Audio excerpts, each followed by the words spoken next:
Hey, what's up everybody? Pastor Matt here. Coming to you with a concern today. Now, I don't normally do this kind of stuff on my YouTube page. Normally I talk about theology, pastoral ministry, preaching, Bibles, good books, things like that. But today I'm coming to you with a concern that really is ramping up this week in regard to big tech and censorship. A lot of things have happened this week that, quite frankly, as a person who uses YouTube, Facebook, and Twitter, has me very concerned, especially in as much as I am an individual who is a Christian and also adamantly pro-life. And you're going to see that the pro-life cause here comes into the center of discussion in a number of ways. First of all, this week, pretty big news regarding YouTube. If you're a YouTube user, YouTube massively changed their monetization program, demonetizing some very well-known conservative people, including Steven Crowder, among others. Hundreds of other conservative pages have been demonetized. If you're not familiar, YouTube basically works on the concept of the sale of advertisements, which you can either be monetized or not on your YouTube channel. I'm not monetized currently. That's not the way that my page operates, but if you see ads on your videos, other videos, it's because they're monetized.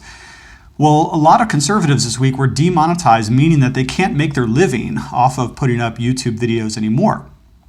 There's a certain YouTuber, Steven Crowder. He's a conservative. He's pro-life. He's done some of his videos, the Change My Mind videos on the concept of life. He was demonetized this week, and he has tens of thousands of subscribers, and many other hundreds of pages were demonetized as well, which is a very foreboding signal by YouTube.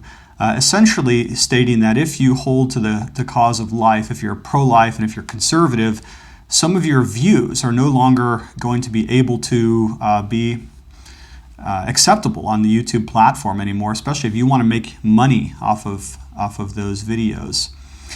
Why was Steven Crowder demonetized? Well, he does have a crude sense of humor, and he does use humor that I find inappropriate, that I wouldn't use myself. But apparently he had been teasing the views of another YouTuber named Carlos Maza, who works for a big company called Vox. Now, this is all going to get confusing here in a few moments. But Vox is a big NBC-backed media conglomerate giant with lots of money.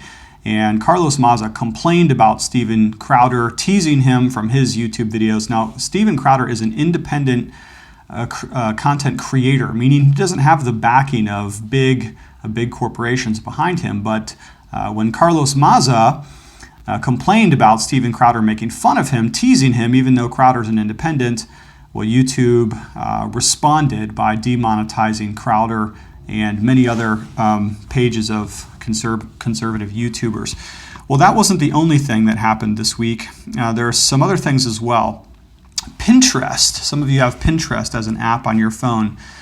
Pinterest, it was discovered, has listed Live Action as a porn website, believe it or not. Now, who is Live Action? Well, Live Action is a very pro-life ministry organization that you probably know if you've seen the Unplanned movie. They helped to promote the movie Unplanned, which is a wonderful pro-life movie exposing the violence of abortion. They also helped to rally,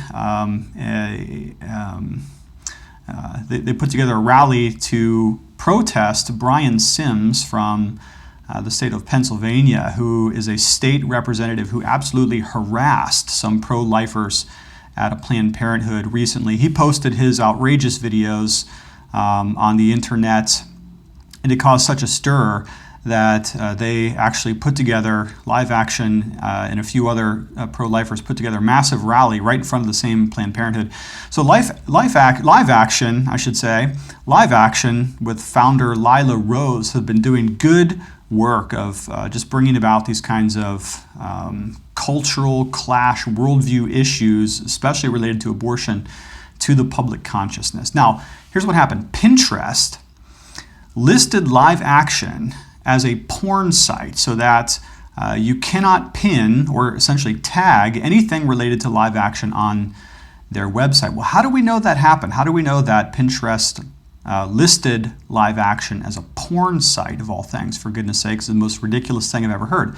Well, we know that because a worker who worked for Pinterest, who we now know is named Eric Cochran. He did an expose video with another conservative group called the Project Veritas. Now, you'll remember Project Veritas because they're the ones who helped expose Planned Parenthood for selling baby parts. Okay, so that's who Project Veritas is. Well, Eric Cochran, working for Pinterest, goes to Project Veritas and he tells, like, this is exactly why live action is considered a porn site by Pinterest. And he showed some of the computer data and the algorithms that had assigned live action tags as a porn domain and therefore unacceptable on Pinterest. Well, guess what happens to Eric Cochran? Well, within 24 hours, he is found out and he is fired from Pinterest. So Pinterest is working really hard to make sure that pro-life views are not used, pinned, tagged on their website. Apparently, they view the pro-life cause as disseminating false medical information, and so having reviewed then that action by several of their employees of tagging them as a porn site, Pinterest doubled down. They didn't back down, they doubled down, and they actually banned live action from their platform entirely, so they can't even have a functioning, working account. Okay, well, that's a lot of action in 1 week, but it's not over yet. So remember, Project Veritas posted this video expose of Eric Cochran, who was then unknown. He was shadowed and his voice was disguised, and he was talking about what Pinterest had done to essentially deplatform live action. Well, when that video caused quite a stir, YouTube, the very platform that you're watching this video from, blocked that video. So YouTube once again jumped back in the mix to defend Pinterest, and they blocked the expose video in which Project Veritas had used Eric Cochran's testimony against Pinterest. So this is absolutely outrageous. Now we have several major social media outlets colluding together to block and to deplatform pro-life content from social media. So all within 1 week, we have this massive demonetization of Steven Crowder and other conservatives. We have found out that Pinterest has labeled pro-life organizations as pornography. And we have YouTube jumping back into the fray to block the expose videos so that you and I can't see it. And I tried it myself. I went right there last night, and sure enough, it is restricted material that cannot be viewed anymore. This is getting out of control. Why is all of this happening?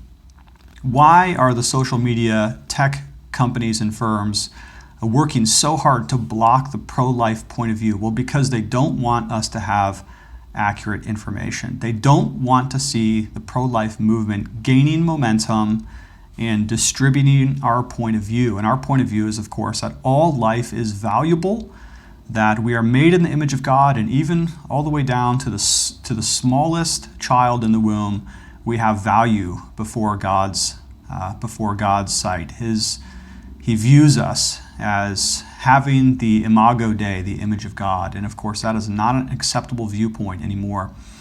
Even on our local news last night, you know how they run those little alarmist commercials for whatever they're going to scare you to death about on the 11 o'clock news. Well, last night on our local channel, they teased something about anti-abortion people trying to put their information in the schools. Scary, right? The idea that somebody pro-life might be able to share that with high school students. Outrageous, right? Well, unfortunately, it does look like all of this is happening before the 2020 election. Because we know, of course, that all these things are political, they're theological, they're cultural, and they're also worldview issues. And it certainly looks like big tech is going to work together to block, deplatform, and demonetize those who have conservative and especially pro-life viewpoints. So what can we do about all this? Well, I don't have the answer to that. I wish I did. Part of me wants to say, well, let's just get off all social media, okay? Well, it is convenient, though, to share our ideas. Here I'm sharing some ideas and thoughts with you on YouTube as a platform. It is a convenient platform by which to disseminate thoughts and thoughtful information. So there's that. So I'm not sure I want to necessarily delete all the stuff. I never had Pinterest anyways. I think it's goofy, so I'd say go ahead and delete that one. If they're gonna label pro-life content as pornography, just be done with Pinterest and get rid of them. Facebook, Twitter, they don't seem to be any better. It all looks like we're headed down a very dark Orwellian 1984 type path. And so I suppose we should go ahead and use social media to the best that we're able until we're all deplatformed, demonetized, or banished, shadow banned, whatever is going to happen to us. But it does look like 2020 is becoming a crucial moment for the cause of life, for conservatism, and it is certainly alarming.